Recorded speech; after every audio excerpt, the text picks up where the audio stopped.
সাবেক ছাত্র নেতা জনাব কামরুল ইসলামকে মঞ্চে আসার জন্য অনুরোধ করছি।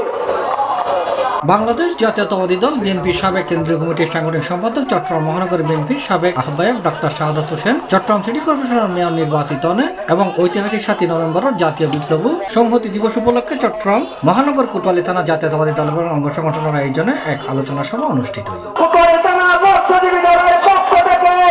নভেম্বর 13 তারিখ বুধবার নগরীর লালদিঘির ফার চট্টগ্রাম জেলা পরিষদের অস্থায়ী কার্যালয়ের সামনে এই আলোচনা সভা অনুষ্ঠিত হয়। চট্টগ্রাম কোতোয়ালী থানা বিএনপি সাধারণ সম্পাদক আলহাজ জাকির হোসেনের সঞ্চালনায় ও চট্টগ্রাম কোতোয়ালী থানা বিএনপির সভাপতি মঞ্জুর রহমান চৌধুরীর সভাপতিত্বে এডা প্রধান অতিথি হিসেবে উপস্থিত আছেন চট্টগ্রাম সিটি কর্পোরেশনের মেয়র ডাক্তার শাহাদাত হোসেন। এই সময় তিনি তার বক্তব্যে হয়, আজ আমরা যেটা বলতে চাই সেটা হচ্ছে যে আজকে যারা এই কথাটি বলে তারা অবশ্যই এস্টাবলিশ করেছে যে তাদের এই নেতা সেদিন পালিয়ে গিয়েছে, আত্মসমর্পণ করেছে এবং আওয়ামী লীগের অন্যান্য যারা সে সময় মুক্তিযুদ্ধের স্বাধীনতার ঘোষণার কথা বলেছে, অনেকে হান্নান সাহেবের কথা বলেছে, অনেকে মান্নান সাহেবের কথা বলেছে, অনেকে ইতারে সেটা বেশি উঠে যেটা বলেছে, বিভিন্ন ধরনের তার বার্তায় সেটা ঘোষণা বলেছে।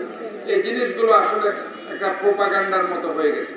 আমি আপনাদেরকে একটা লজিক্যাল কথা বলি, আওয়ামী লীগের ইতিহাস আসলে ওই সময় আমরা যেহেতু ছোট আমরা বুঝতে না পারলেও আওয়ামী লীগের ইতিহাস আমরা 75-এ আমরা বুঝেছি, কারণ 75-এ যখন শেখ মুজিবুর রহমান মারা যায় সপরিবারে আওয়ামী লীগের কোন নেতাকে বাংলাদেশে খুঁজে পাওয়া যায় না।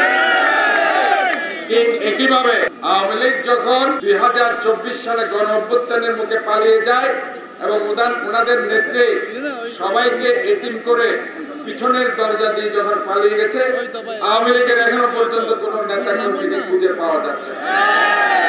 এডা প্রধান বক্তা হিসেবে উপস্থিত আছেন কেন্দ্রীয় কমিটির সাবেক সহ সাংগঠনিক সম্পাদক আবুল হাশেম বক্কর। বিশেষ অতিথি হিসেবে উপস্থিত আছেন চট্টগ্রাম মহানগর বিএনপির আহ্বায়ক আলহাজ এরশাদুল্লাহ। বিশেষ অতিথি হিসেবে ডার উপস্থিত আছেন চট্টগ্রাম মহানগর বিএনপির সদস্য সচিব নাজিবুর রহমান। এছাড়াও এডা বিএনপির অঙ্গ সংগঠনের অসংখ্য নেতাকর্মীও উপস্থিত আছে। আমরা একটি ক্রান্তিকাল অতিক্রম করছি যেখানে দেশকে নিয়ে এখনো বিভিন্ন ভাবে ষড়যন্ত্র করছে এই মাফিয়া, যারা দেশকে লুটপাট এবং দেউলিয়া রাষ্ট্রে পরিণত করেছে, তারা দেশের অর্থনীতিকে ধ্বংসের দ্বার প্রান্তে নিয়েছে। আজকে তারা এখনো সক্রিয় রয়েছে বিভিন্ন জায়গায়, বিভিন্ন ভাবে প্রশাসনে বলেন আর রাষ্ট্রীয় ভাবে বলেন, বিভিন্ন জায়গায় তারা আজকে ঘাপটি বেড়ে আছে। বন্ধুরা, এখন আমাদের ধৈর্য আর সহ্যের সময়।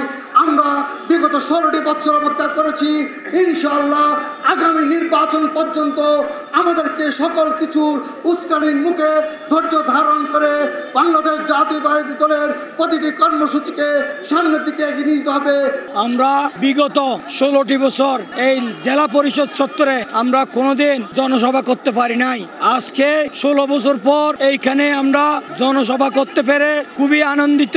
5ই আগস্টের ছাত্র জনতার বিপ্লবের মাধ্যমে যে স্বাধীনতা অর্জিত হয়েছে, সেই স্বাধীনতার ফলে আজকে আমরা এই জেলা পরিষদ চত্বরে আমরা কোতোয়ালী থানা বিএনপির উদ্যোগে এই মহা জনসভা করেছি। আল্লাহর কাছে শুকরিয়া আদায় করেছি। আমরা এই জালিম শেখ হাসিনার থেকে, এই খুনি গুমের রানী শেখ হাসিনার থেকে আমরা এই দেশকে রক্ষা করেছি। সেই জন্য ইনশাআল্লাহ আমরা আজকে এখানে সমাবেশ করতে পেরেছি। তার জন্য আমরা আল্লাহর কাছে শুকরিয়া আদায় করছি।